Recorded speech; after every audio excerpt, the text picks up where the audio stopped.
3 days into the IEBC's enhanced continuous voter registration drive across the country, counties are reporting low turnout by those eligible to register, with as low as 1% turnout. IEBC is targeting to add up to 7.2 million adults to the voters register, a number that would reinforce the game of numbers that elections are. Our very own Sam Gituku looks at the projected voter numbers and why certain regions hold the deciding power in next year's presidential election. The voter registration clerks are having to spend hours on their gadgets with no one to attend to. From time to time, eligible voters walk in for the short session. Majority of the 7.2 million targeted voters are the young, getting an opportunity to enlist to make crucial decisions in next year's election. It has been my wish that I could vote a leader who has the skills of a good leader.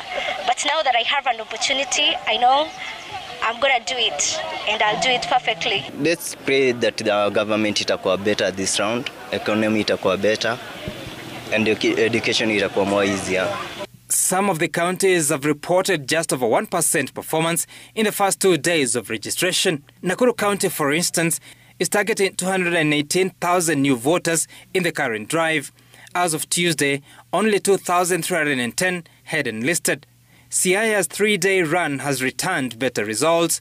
Of the 105,000 targeted, 1,363 have turned up. But the 7.2 million target of new voters before 2022 general election could have the power to tilt the election to the convincing side.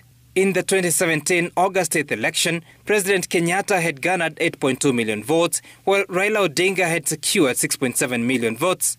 The poll results were nullified by the Supreme Court. The Coast region hopes to register 637,000 new voters before the election. This would push the voter numbers to 2.36 million. Mombasa, Kilifi and Kwale counties lead the coast in new voters.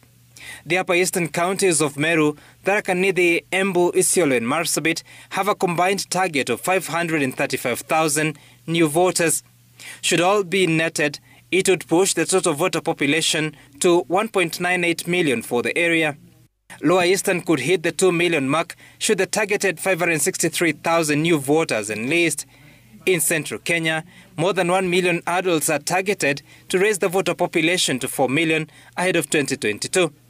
Kiambu County has the highest number of those targeted in the region, followed by Murang'a. In the expansive Rift Valley region of 14 counties, 1.7 million new voters are being sought. This would push the region's tally to 6.4 million voters. Nakuru, Uasin Gishu and Kajiado lead the pack with potential voters. Western counties contribute a total of 715,000 new voters and could raise the region's numbers to 2.65 million voters. Nyanza region is promising 998,000 new voters, and if enlisted, the region's vote muscle will rise to 3.7 million voters. At least 4 counties could end up with more than 1 million voters each, including Nakuru, Kiambu and Kakamega. Meru and Machakos counties follow in projected voter population. And as presidential hopefuls traverse the country in search of support, the regional spread will be critical in their campaign planning. Rift Valley, Central, Nyanza and Nairobi lead in voter population, with possibility to heavily determine the poll outcome. This as regions position to negotiate with the presidential hopefuls, with the voter population a key bargaining chip.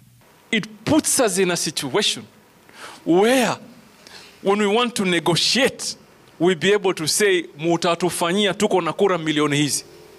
Lakini sasa ikiwa wewe, kura zako ni kidogo, mimi ni mwanasiasa, niende nikae na jimbo fulani linaambia kura zetu 3,000,000.